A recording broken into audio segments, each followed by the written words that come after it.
Hello friends, எல்லாத்துக்கும் அஸ்ஸலாமு அலைக்கும். இன்றைக்கி நம்ம என்ன பார்க்க போகிறோம்னு பார்த்தீங்கன்னா, கிச்சனுக்கு தேவையான டிப்ஸும் நம்ம அன்றாட லைஃப்பில் தேவைக்கூடிய சின்ன சின்ன டிப்ஸும் தாங்க பார்க்க போகிறோம். இதுவரையிலும் என்னோடய சேனலுக்கு சப்ஸ்கிரைப் பண்ணாதவங்க சப்ஸ்கிரைப் பண்ணிக்கோங்க. வாங்க இப்போ வீடியோக்குள்ளே போகலாம். இப்போ மொதல் டிப்ஸ் என்ன பார்க்க போகலான்னு பார்த்தீங்கன்னா, இப்போ உள்ள அதிகமாக பார்த்தீங்கன்னா, இப்போ குழந்தைங்கள்லேருந்து பெரியவங்கள்லேருந்து எல்லாருமே கண்ணாடி போட ஆரம்பிச்சிட்டாங்க. ஸோ அவங்க அடிக்கடி கண்ணாடி போடுறனால பார்த்தீங்கன்னா, கண்ணாடி வந்து மங்கலாயிரும் இல்லையா? அதை வந்து நம்ம எப்படி சரி செய்யலான்னு பார்க்கலாம். இப்போ நம்ம வீட்டில் வேஸ்லின் இருக்கும் பார்த்தீங்களா? வேஸ்லின் எடுத்து இந்த மாதிரி கண்ணாடி மேல்புறத்தில் வச்சு, இந்த கண்ணாடிக்குன்னு ஒரு துணி கொடுத்துருப்பாங்க இல்லையா? அந்த கிளாத்தை வச்சு நம்ம தொடச்சோன்னு பார்த்தீங்கன்னா, இதில் இருக்க டஸ்ட்டு அழுக்கு எல்லாமே வெளியில் வந்துடும். நம்ம பின் சைடு இதே மாதிரி நம்ம வந்து வேஸ்லினை வச்சு நம்ம க்ளீன் பண்ணும்போது பார்த்தீங்கன்னா, நம்ம கண்ணாடி தொடச்சதுக்கப்புறம் நம்ம கண்ணாடி போட்டு பார்த்தோம்னா எல்லா எழுத்துமனும் க்ளீனாக தெரியும். இதுக்காக நம்ம அடிக்கடி கிளாஸ் புதுசு வாங்கணுங்கிற அவசியமே இல்லைங்க. இந்த டிப்ஸ் பார்த்தீங்கன்னா எனக்கு ரொம்ப யூஸ்ஃபுல்லாக இருந்துச்சு. ஸோ அதனால தான் நான் உங்களோட ஷேர் பண்ணிக்கிட்டேன். தொடச்சதுக்கப்புறம் பார்த்தீங்கன்னா கிளாஸ் எவ்வளோ பளிச்சுன்னு இருக்குது பார்த்தீங்களா? தொடச்சி முடிச்சதுக்கப்புறம் நம்ம என்ன செய்யணும்னு பார்த்தீங்கன்னா, அதோட கிளாத்தில் வந்து நம்ம துணியை போட்டு கரெக்டாக சுற்றி வச்சுக்கிட்டோன்னு பார்த்தீங்கன்னா, நம்ம வெளியில் கொண்டு போகும்போது கிளாஸ் உடையாது, கிராச் ஆகாதுங்க. இந்த மாதிரி நம்ம சுற்றி வச்சுக்கிட்டோம்னா எப்போயுமே நமக்கு சேஃபாகவும் சேஃப்டியாகவும் இருக்குது. இந்த டிப்ஸ் எப்படி இருக்குன்னு சொல்லுங்கள். இப்போ வாங்க அடுத்த டிப்ஸுக்கு போகலாம். இப்போ சொரக்காய் வாங்கும்போது பார்த்திங்கன்னா, நமக்கு ஒரு சில நேரங்களில் வந்து பெரிய காயாக அமைஞ்சிரும். அப்போ நம்ம என்ன செய்வோம்னு பார்த்தீங்கன்னா, பாதி காயை யூஸ் பண்ணிவிட்டு பாதி காயை அப்படியே வச்சுருவோம். நம்ம எப்படி தான் நம்ம சேஃப்டியாக வச்சுருந்தாலும் அந்த காய் மேலாக பார்த்திங்கன்னா, அதுலேருந்து ஒரு தண்ணி ஆட்ட வெளியே வரும். அது வராமல் இருக்க நம்ம என்ன செய்யலான்னு பார்த்தீங்கன்னா, நம்ம வீட்டில் தூள் உப்பு இருக்கும் இல்லையா? அதை எடுத்து இது மேலே ஃபுல்லாக நம்ம தடவி வச்சிட்டோன்னு பார்த்தீங்கன்னா, உள்ளே இருக்க தண்ணி எல்லாம் கம்ப்ளீட்டாக வெளியில் வந்துடும்.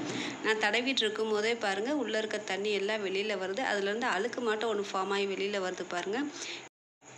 இந்த மாதிரி நம்ம கட் பண்ண இடம் ஃபுல்லாக நம்ம உப்பு போட்டு தடவி வைக்கிறனால பார்த்தீங்கன்னா, இதுலேருந்து அந்த தண்ணி வந்து வராது. நம்ம இந்த சொரக்காயை பார்த்தீங்கன்னா, ஒரு வாரம் வரலும் ஸ்டோர் பண்ணி வைக்கலாங்க. இந்த டிப்ஸ் எப்படி இருக்குன்னு மறக்காமல் சொல்லுங்கள்.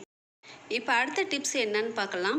நம்ம வாஷ் பேசனில் பாத்திரம் விளக்குனதுக்கப்புறம் பார்த்திங்கன்னா, நம்ம வாஷ் பேசனை வந்து சுத்தமாக கழுவி வச்சுருப்போம் இல்லையா? நம்ம என்ன தான் சுத்தமாக கழுவி வச்சாலும் அதிலேருந்து அடியிலேருந்து ஒரு பேட் ஸ்மெல் வரும் இல்லையா?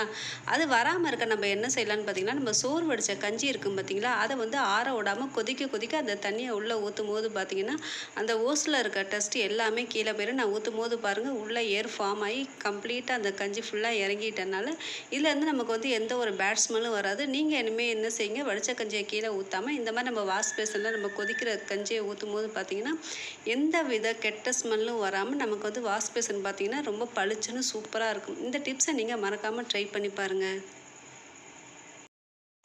இப்போ அடுத்த டிப்ஸ் என்னன்னு பார்க்கலாம். நம்ம மிக்ஸி ஜாரோட மூடி இருக்கும் பார்த்தீங்களா? அதோட பெல்ட் பார்த்திங்கன்னா இப்போ அடிக்கடி நமக்கு லூஸ் ஆயிரும். ஸோ நம்ம லூஸ் ஆகும்போது நம்ம என்ன செய்வோம்னு பார்த்திங்கன்னா, வேறு பெல்ட் வாங்கி போடுற மாதிரி இருக்கும். இனிமேல் அந்த கவலை நமக்கு வேணாம். இனி என்ன செய்யலான்னு பார்த்திங்கன்னா, அந்த பெல்ட்டை வந்து நம்ம டைட்டாக அதில் மாட்டிட்டு, நம்ம வீட்டில் வந்து லப்பர் பேண்ட் இருக்கும் பார்த்திங்களா? அந்த லப்பர் பேண்டை என்ன செய்யலான்னு பார்த்திங்கன்னா, இது ஓரம் ஃபுல்லாக அந்த பெல்ட் மேலே ஃபுல்லாக மாட்டி விட்டுக்கலாம். இது நமக்கு மாட்டும் போது என்ன செய்யணும்னு பார்த்தீங்கன்னா, நமக்கு வந்து ஜாரில் வந்து நல்லா ஃபிட்டாக நின்றுக்கும். நம்ம அரைக்கிற பொருள் எதுவுமே கீழே சிந்தி போகாது. இந்த டிப்ஸ் வந்து எனக்கு ரொம்ப யூஸ்ஃபுல்லாக இருந்துச்சு. ஸோ அதனால தான் நான் இந்த டிப்ஸை வந்து உங்களோட ஷேர் பண்ணிக்கிறேன். பாருங்கள், நம்ம லப்பர் பேண்ட் போட்டதுக்கப்புறம் இந்த பிளாக் பெல்ட் பார்த்திங்கன்னா வெளியில் வராமல் நல்லா ஸ்டிஃபாக நின்றுக்குச்சு. இதை நீங்கள் உங்கள் வீட்டில் நீங்கள் ட்ரை பண்ணி பாருங்கள். இப்போ வாங்க அடுத்த டிப்ஸ் என்னன்னு பார்க்கலாம். இப்போ நம்ம போடக்கூடிய புது செப்பல் ஏதாச்சும் வாங்கிட்டோன்னு பார்த்தீங்கன்னா, உள்ளுக்குள்ளே கடிக்க ஆரம்பிச்சிடும். நம்ம கடிக்கும் போது பார்த்திங்கன்னா, நம்ம கால் பார்த்திங்கன்னா செவந்து போயிடும். ஒவ்வொரு டைம் பார்த்திங்கன்னா புண்ணாயிரும் இல்லையா? நம்ம வீட்டில் அன்றாடம் யூஸ் பண்ணக்கூடிய ரஃப்யூஸ் செருப்பு என்ன செய்யலான்னு பார்த்திங்கன்னா, நம்ம வீட்டில் டால்கம் பவுட்ரு இருக்கும் இல்லையா? அந்த டால்கம் பவுடரை வச்சு என்ன செய்யலான்னு பார்க்கலாம். அந்த டால்கம் பவுடரை கொஞ்சமாக நம்ம வந்து கையில் வந்து கொட்டிக்கலாம்.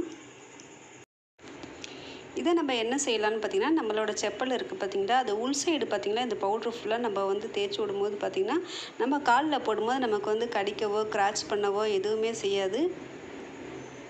இந்த மாதிரி நீங்கள் என்ன செய்யலான்னு பார்த்திங்கன்னா, உள்ளே ஃபுல்லாக நீங்கள் வந்து பவுட்ரை ஃபுல்லாக அப்ளை பண்ணிக்கோங்க.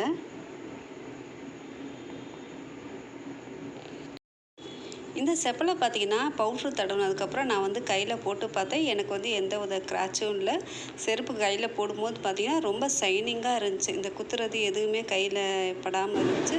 ஸோ இந்த டிப்ஸை நீங்களும் ட்ரை பண்ணி பாருங்கள். இது எனக்கு ரொம்ப யூஸ்ஃபுல்லாக இருந்தனால உங்களோட நான் ஷேர் பண்ணிக்கிறேன். இப்போ வாங்க அடுத்த டிப்ஸ் என்னன்னு பார்க்கலாம்.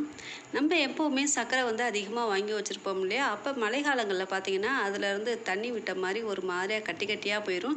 நம்ம போட்டு வச்சுருக்க பாக்ஸு ஃபுல்லாக அந்த சர்க்கரை வந்து ஒட்டிக்கும். இதுக்கு வந்து நம்ம என்ன செய்யலான்னு பார்த்தீங்கன்னா, நம்ம வீட்டில் கொட்டாங்குச்சி இருக்கும் பார்த்தீங்களா? அதை வந்து இதை மாதிரி கொஞ்சம் கொஞ்சமாக உடச்சி எடுத்துகிட்டு இந்த கொட்டாங்குச்சி நம்ம என்ன செய்யலான்னு பார்த்தீங்கன்னா, சர்க்கரைக்குள்ளே போட்டு அடியில் நம்ம போட்டு வச்சுட்டோன்னு பார்த்தீங்கன்னா, நமக்கு வந்து சர்க்கரை எப்பயுமே கட்டியாகவும் போகாது, பாக்ஸ்லேயே ஒட்டாது. நம்ம கொட்டாங்குச்சி போட்டு வைக்கிறனால என்னன்னு பார்த்தீங்கன்னா, சர்க்கரையிலேருந்து வரக்கூடிய தண்ணீர் பார்த்தீங்கன்னா அந்த கொட்டாங்குச்சி உறிஞ்சிடும். பொதுவாகவே பார்த்தீங்கன்னா தண்ணியை உறிஞ்சக்கூடிய தன்மை கொட்டாங்குச்சி இருக்குதுன்னு சொல்லுவாங்க. ஸோ அதனால் நம்ம என்ன செய்யலான்னு பார்த்தீங்கன்னா, சர்க்கரையிலே இந்த மாதிரி கொட்டாங்குச்சி போட்டுக்கிட்டு, நம்ம உப்புலேயும் பார்த்தீங்கன்னா இதே மாதிரி நம்ம கொட்டாங்குச்சி போட்டு வச்சுக்கிட்டோன்னு பார்த்தீங்கன்னா, உப்பு நமக்கு எப்பயுமே உதிரி உதிரியாக இருக்கும். நான் வந்து எப்பயுமே பாக்கெட்டோடய தான் உப்பு வச்சுக்குவேன். பாக்ஸில் எதுலேயுமே கொட்டி வச்சுக்க மாட்டேன். இந்த வீடியோவில் நான் சொன்ன டிப்ஸ் எந்தெந்த டிப்ஸ் உங்களுக்கு பிடிச்சிருக்குன்னு மறக்காமல் கமெண்ட் பண்ணுங்கள். இவ்வளோ நேரம் என்னோடய வீடியோவை பொறுமையாக பார்த்தவங்க எல்லாத்துக்கும் ரொம்ப ரொம்ப தேங்க்ஸ். அஸ்ஸலாமு அலைக்கும். தேங்க்யூ ஃபார் வாட்சிங்.